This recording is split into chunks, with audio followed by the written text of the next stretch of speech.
Stottlemyre versus the perfect game pitcher, David Wells. That's 8 Eastern tomorrow night. Well, Dusty Baker said he wishes Harry could be here. He figured he would be in spirit. And it feels like Harry's everywhere you look around Wrigley Field. The legendary former broadcaster of the Cubs. Kind of a sad year for some of our broadcast icons.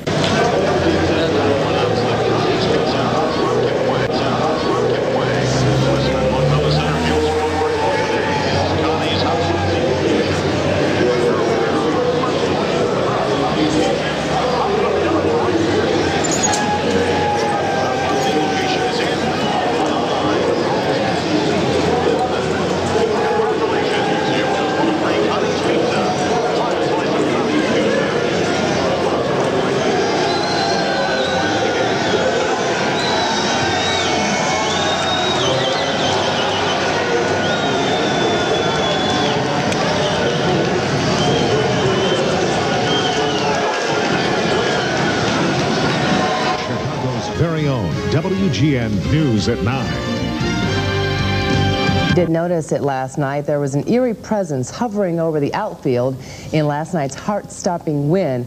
Chicago artist Ben Stone constructed this huge caricature of Harry Carey out of plastic tablecloths, some tape, a little paint, and a weather balloon. Dutchie Carey wasn't sure what to make of it all.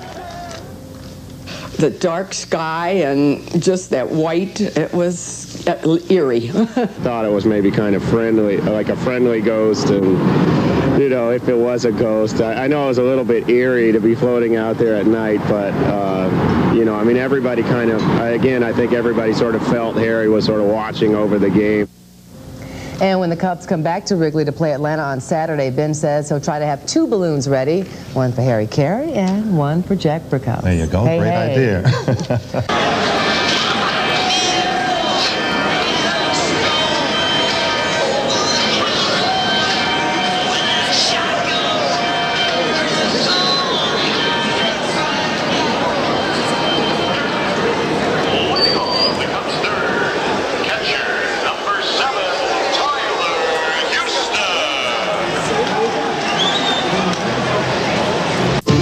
From the WMAQ TV newsroom, this is NBC5 Chicago, live at 10. This is the last chance for the Cubs and for their fans. NBC5's Marianne Ahern is live outside Wrigley as well with the fans. Let's go, Marianne. Mark and Allison, the Cubs do have 9 lives. The stars are here tonight, like Michael Jordan and Scottie Pippen and Bill Murray, and there's thousands of others who couldn't get a ticket tonight, but they're here anyway, hanging on every pitch. All around Wrigleyville, there's a feeling of playoff fever with a huge police presence on Waveland Avenue. Even the ghost of Harry Carey is floating overhead. He's here in spirit. This is like the biggest game in a long, long time for the Cubs that I can remember, and there's just been a really good spirit about the whole big game of baseball this year.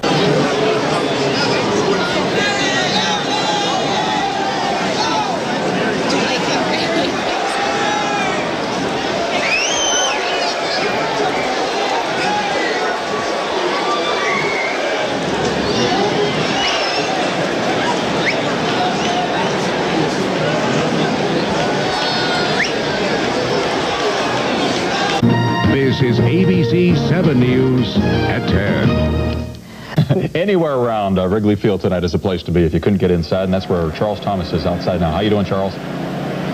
Hey, Giants making a sweat out here. We're waiting along Waveland Avenue and expecting an explosion at any minute, an explosion of joy. At least that was the feeling about 15, 20 minutes ago. We don't really know at the moment what's going on in there. We do know the Giants have the bases loaded, nobody out. Everybody out here kind of worried. However, there's been a party going on out here on Waveland Avenue for most of the night. Thousands of people outside the ballpark not seeing anything but enjoying it nonetheless. The fans on Waveland provided perhaps the night's most inspirational moment, hoisting a helium-filled likeness of Harry Carey over the left field bleachers. Sort of like the friendly ghost of Harry Carey, you know. I mean, you know he's here in spirit, and this has been such a good season and all. And we are hoping that the ghost of Harry Carey is working here in the top of the 9th inning. Understand the Cubs have 1 out now. Giants still with lots of guys on base.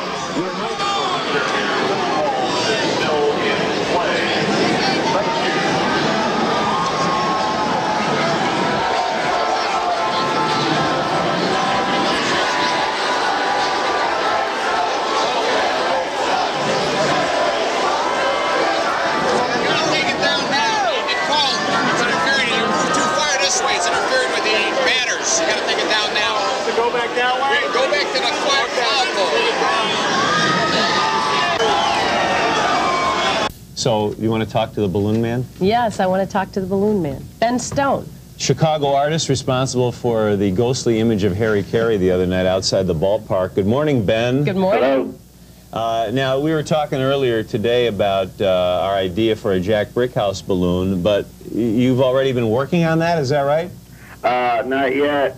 I haven't been working on that or either of that or Harry Carey, but I was thinking about for Saturday doing both of them. Yeah, because that's what I heard on some newscast yesterday, that you said that you were working on 2, so I thought, oh, well, you stole my idea.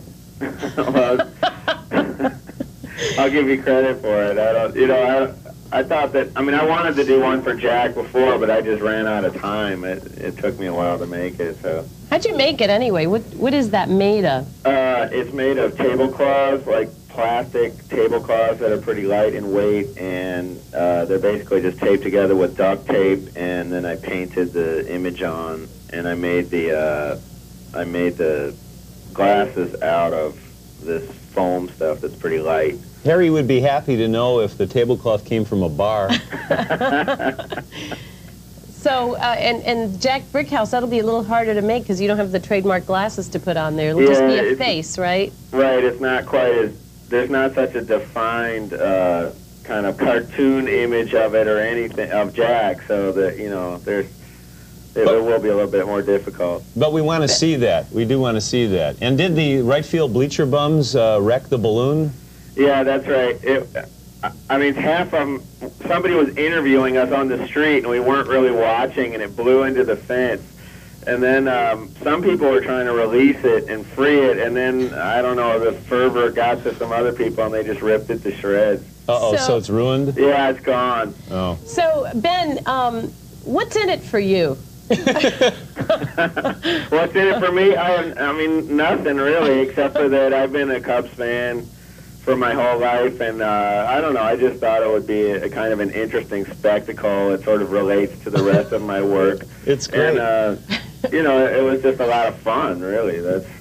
And would it be too much trouble to write hello from Fox Thing in the Morning on the back of the balloons you're thinking of doing for Saturday? Well, I'll think about it. We'll have to talk when it gets into this kind of business stuff. Well, let me put it this way, Ben. If you do go ahead with the Brickhouse balloon, I will drop all charges. I won't file a lawsuit if you put a Fox Thing mention up there somewhere. And the balloons won't look quite as cool in the daytime, though, will they? The next game at Wrigley Field is Saturday afternoon. It won't have quite the same effect, will it? No, maybe not. I mean, as Dutchie Carey said, it was kind of eerie against that black sky, and yeah, I knew that it would be better at nighttime.